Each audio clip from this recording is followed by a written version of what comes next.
Hi everyone. In this video we're going to take a look at hypothesis test um, for a claim about a linear correlation. So hopefully at this point you've watched some of the previous videos about correlation and causation, how we find the correlation coefficient R, and maybe some review about how to find equations of lines and specifically finding the regression line or the line of best fit.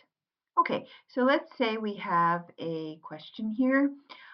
Listed below are numbers of enrolled students in thousands and numbers of burglaries for randomly selected large colleges in recent years.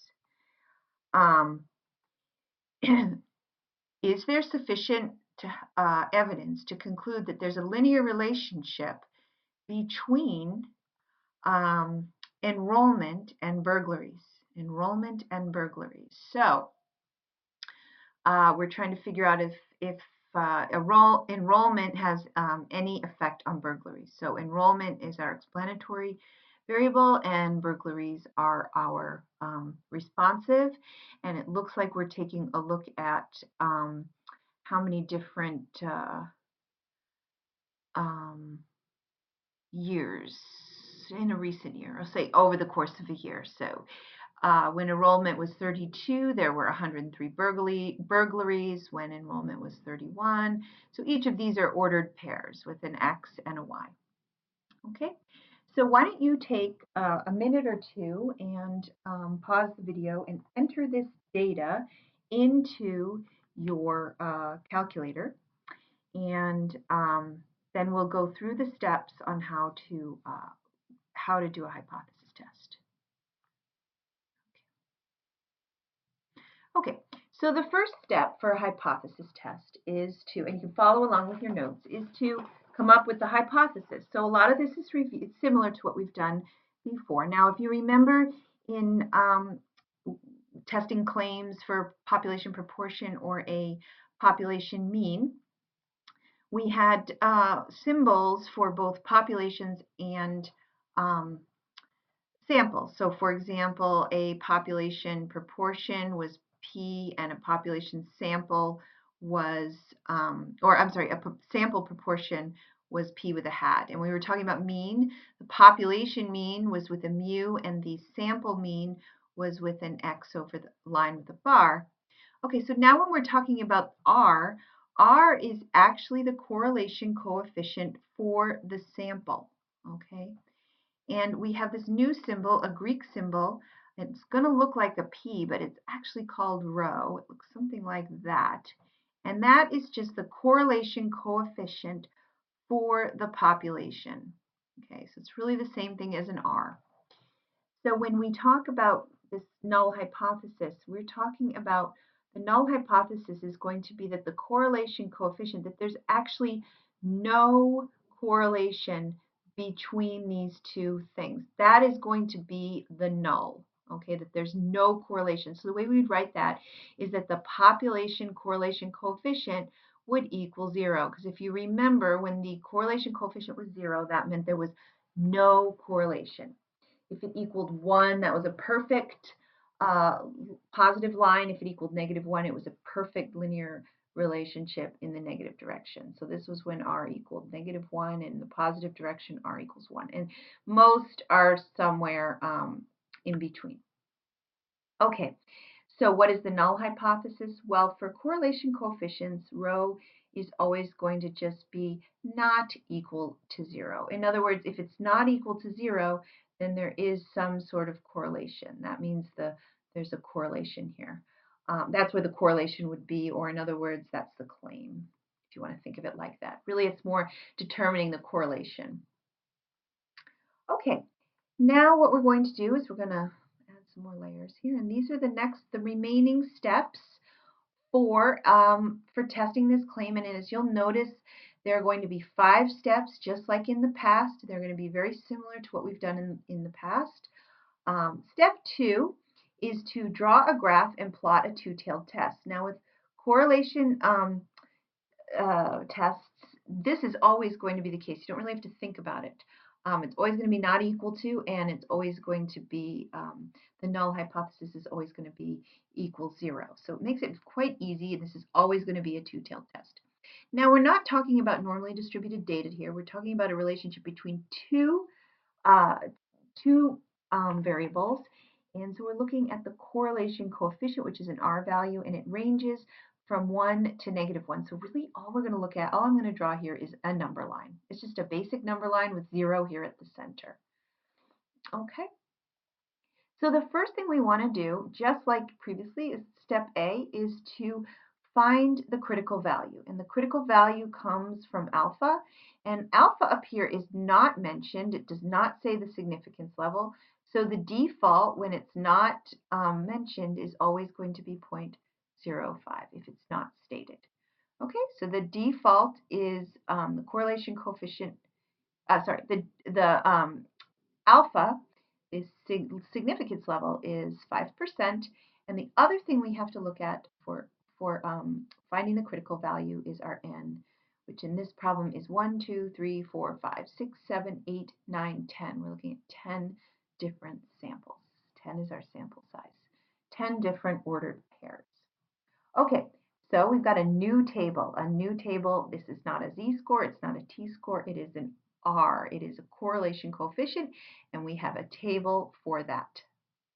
Okay, so here's the R table. It is in your packet. If you go to your stats packet, and I'm going to just go ahead and get myself a pen here. So if you remember, we had alpha was equal to 0.05 and n was equal to 10. And this is a very easy table to use. You'll notice here's n, and we only have 2 values of alpha.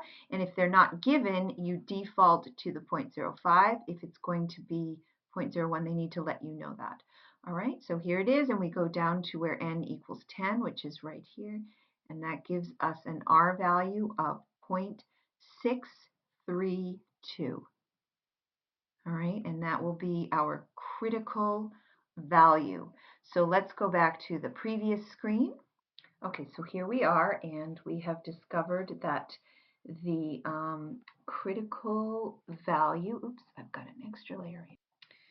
Critical value was 0.632. So that's this R critical value. And then what we're going to do is find a letter B. It's just like before, you find the test statistic. I'm going to do that in a different color. The test statistic is from your calculator.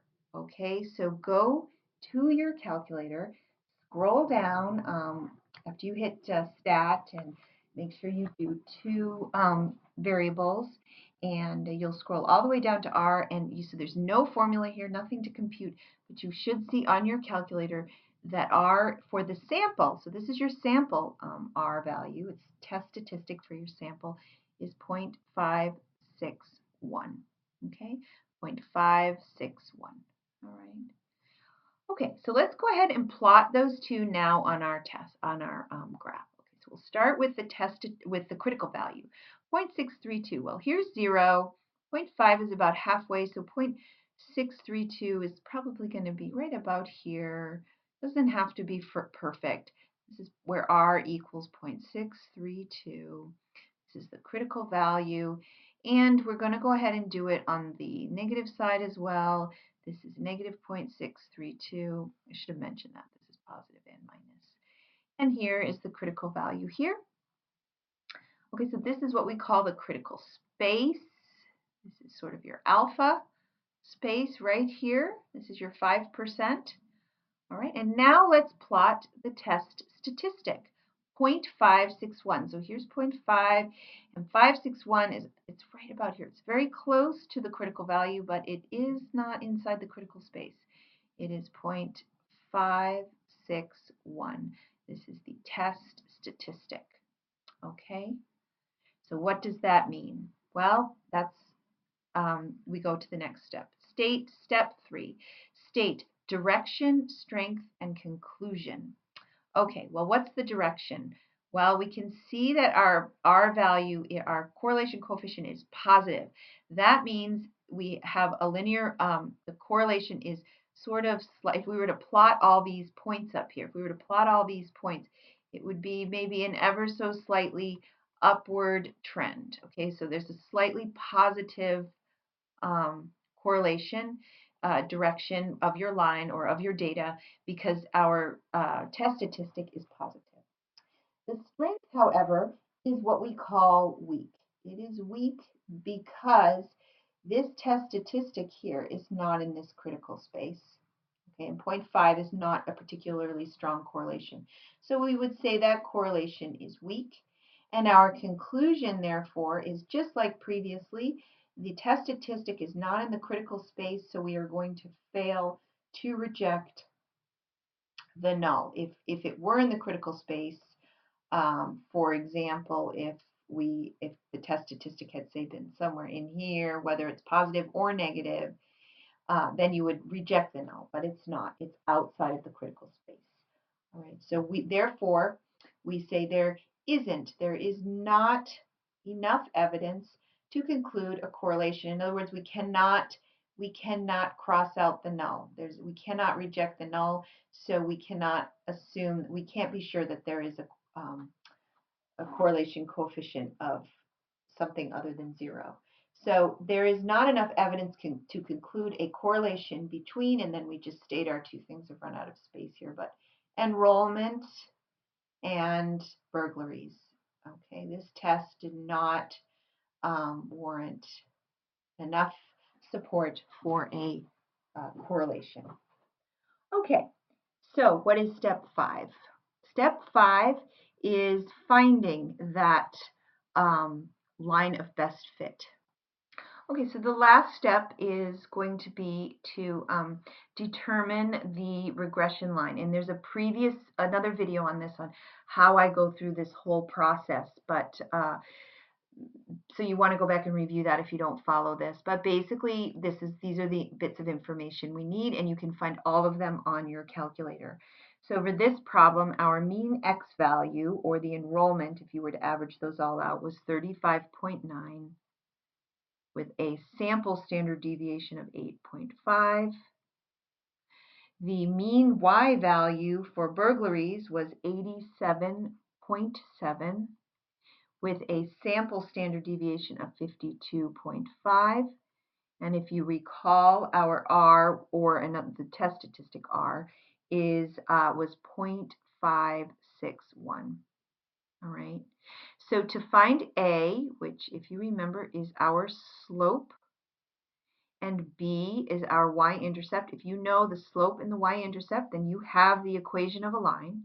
We're just going to plug those values in. R is 0.561 times S, the standard deviation of the sample standard deviation of y, which is 52.5, divided by the standard deviation of our sample x. If you plug all that into your calculator, you're going to find that A equals 3.47. All right. And our y-intercept is going to equal the mean value of y, which is 87.7, minus A, which we just found over here, 3.47, remember, put parentheses around that, times the the mean value of x, and this should actually have a line over it because we're talking about the mean value of x, right? Which was 35.9. Be sure to do the multiplication first and then subtract that value from 87.7. And when you do all that, you will get a negative 36.9. Now, if you look at your calculator, you can double check your work because actually A and B are on your calculator. I just want to be sure that you know how to compute it if you need to. So in conclusion, what is the equation of our line? It is y equals b, which is negative 36.9, plus a, which is 3.47, x. So in other words, burglaries,